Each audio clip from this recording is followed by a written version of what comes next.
Welcome to the Wickshire Project Off-Grid, and today we're going to talk about DIY septic systems.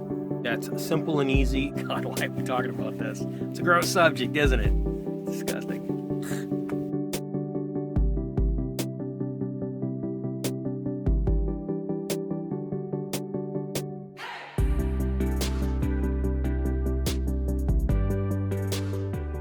So you might be wondering, how does an off-grid septic system work? Well, I've got a year experience using it, so let's get into it. There are a couple of ways to do it. One is a dry composting. The second one is a rainwater system tied in with a flushing system, like the full septic. What is a dry composting system? It contains of 2 5-gallon pails when you're off-grid. One is for peat, the other one is for poop.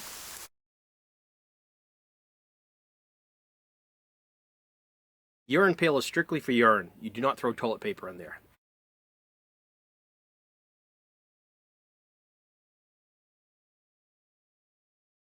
The toilet paper you use for the urinal gets dropped into the dry composting bucket. That 5-gallon dry composting pail consists of leaf-style shavings. Now those shavings can come in 2 different types. You can get the large flake, which I don't like, but this stuff here is great for starting a fire. Or you can get the more refined form. This stuff I love. The refined flake is going to cover a lot greater area. Does a better job. The shavings did okay.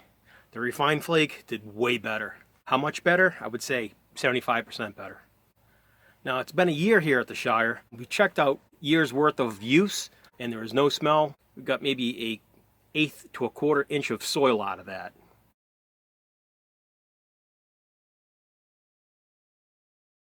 It's broken down really fast out there.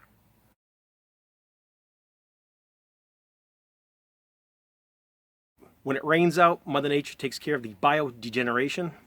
As far as the urine, that sinks down pretty quick. Rock, that gets dumped into there, and then it just seeps through slowly and disperses itself.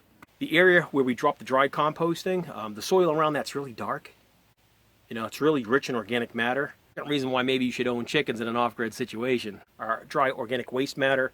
By moving that around, they go out there on occasion, probably looking for bugs. I know it sounds gross, but it is what it is. Before you let your chickens back into the house, make sure you wash your chickens' feet.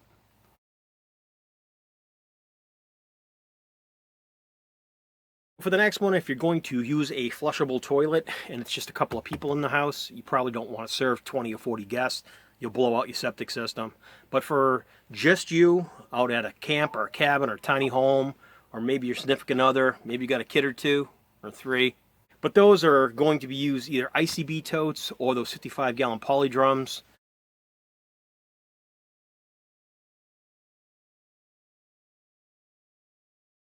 Your first drum is just going to contain your solids. That's going to have a little PVC baffle system. The solids will collect in there. It'll work for quite a while. And then it'll go over into the second and third tank. So the first tank is solid. The second tank is technically an effluent tank. And the third tank is also an effluent tank. From there, you may decide on whether to run it out to a leach field or an aquatic wastewater reclamation system. And it just reclaims all that water and they drink up all that nutrients and yeah, it just grows wonderful. So I know I mentioned the 55-gallon poly drums, but I think they're smaller, maybe they're 30 or 40-gallon, the olive drums with the twist tops on them. They're easy to twist off, clean out if you need to.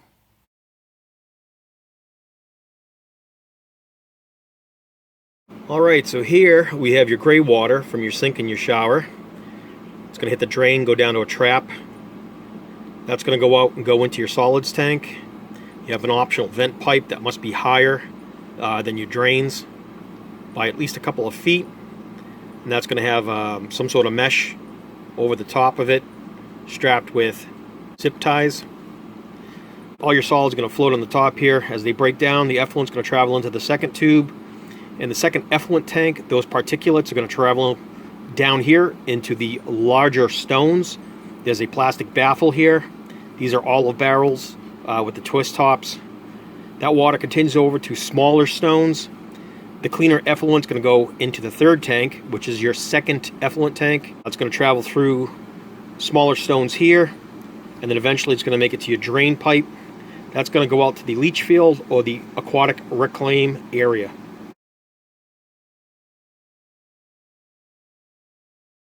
Go take a look at the Wickesha poo-poo.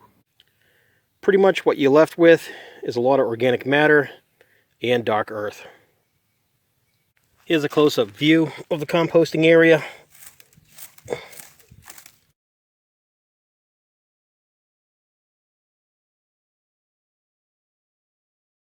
So it just breaks down, we just rake it out.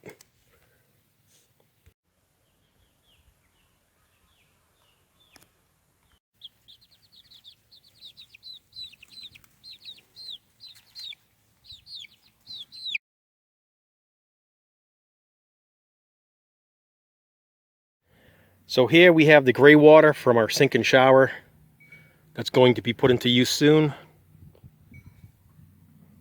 And again, it's strictly for the sink and the shower.